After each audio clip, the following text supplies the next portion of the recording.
எங்க வீட்ல கேரட் ஹல்வா இந்த மெத்தட்ல தான் செய்வோம். கொஞ்சம் டைம் எடுக்கிற ரெசிபி தான். ஆனா டேஸ்ட்டு செம்மையா இருக்கும்.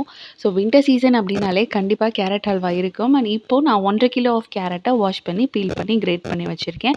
இப்போ ஒரு பெரிய பாத்திரத்தில 4 டேபிள் ஸ்பூன் நெய் விட்டுட்டு, கிரேட் பண்ண கேரட்ட ஆட் பண்ணி 5 மினிட்ஸ்க்கு ஃபுல் ஃப்ளேம்ல ஃப்ரை பண்ணிட்டு, 1 1/2 லிட்டரா ஃபுல் ஃபேட் மில்க் ஆட் பண்ணி, பால் நல்லா பாயில் ஆனதுக்கப்புறம் லோ டூ மீடியம் ஃப்ளேம்ல வச்சு பால் நல்லா ட்ரை ஆகுற அளவுக்கு குக் பண்ணிக்கலாம். ஸோ உங்களுக்கு பார்த்தாலே தெரியும் எந்த அளவுக்கு பால் ட்ரை ஆகியிருக்குன்னு.